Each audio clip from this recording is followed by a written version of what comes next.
বাংলাদেশে নিযুক্ত ভারতীয় হাই কমিশনারকে নিয়ে অনেক আলোচনা সমালোচনা এবং আলোচনা সমালোচনা হওয়া স্বাভাবিক ব্যাপার।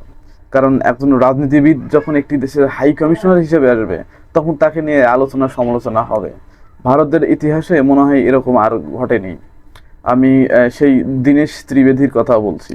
উনি যখন বেনাপোল সীমান্ত হয়ে ঢোকেন, তখন তো এক বিস্ফোরক মন্তব্য করেন এবং ওই সময়ই ভারতে এক বিএসএফ বাংলাদেশিকে গুলি করে হত্যা করে। এটা একটি সতর্কবার্তা বলতে পারেন। উনি ঢুকেই কি মন্তব্য করেছেন যে উনি ভারত এবং বাংলাদেশকে আলাদা করে ভাবেনি না।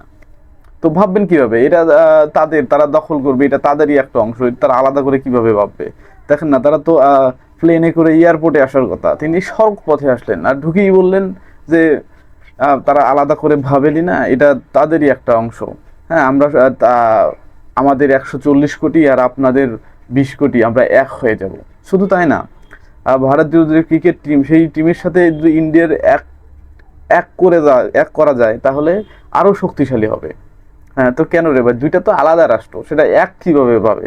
দুইটা আলাদা সার্বভৌমত্ব। তো এর এই মন্তব্যের পিছনে ওনার আগে ইতিহাসটা আমরা জানি। আসেন, উনি মূলত তৃণমূল কংগ্রেসের একজন রাজনীতিবিদ ছিলেন। 2011 সালে কংগ্রেস ছেড়ে বিজেপিতে যোগ দেন এবং উনি সাবেক রেলমন্ত্রী ছিলেন এবং মনমোহন সিং এর আমলে উনি তিনবার স্বাস্থ্য প্রতিমন্ত্রী ছিলেন। উনি ব্যাপক একজন কি বলবো, মানে কঠোর হিন্দুত্ববাদী সরকারের যা ওনার মধ্যে সেরকম আছে এবং একজন মুসলিম বিদ্বেষী বলতে পারেন।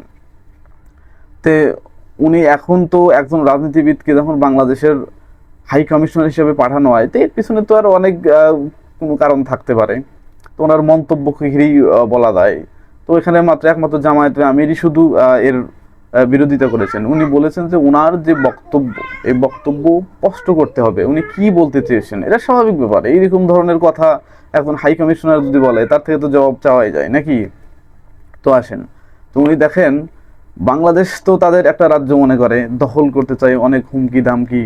তার সবার ফার্স্টে রংপুর, যেমন তার গাইবান্ধার পলাশবাড়িতে বিশাল বড় মূর্তি নির্মাণ, রাম মূর্তি, কৃষ্ণ মূর্তি, অনেক কমপ্লেক্স, আরও কত কিছু।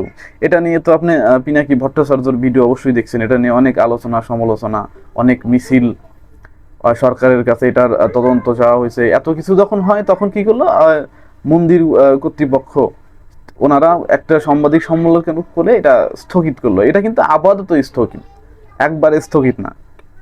আমাদেরকে এটা একটা বুঝ দেওয়ানোর জন্য যে হ্যাঁ, এটা পরিবেশ খুব একটা ভালো না, আবার স্থগিত থাক, পরবর্তীতে আবার এটা চালু হবে। তো এটা যে একবারে বন্ধ হয়েছে, এটা আপনারা যেন ভাবেন না যে এটা একবার বন্ধ হয়েছে, কারণ সরকারের পক্ষ থেকে এটার কোনো ব্যবস্থা কিন্তু নেওয়া হয়নি।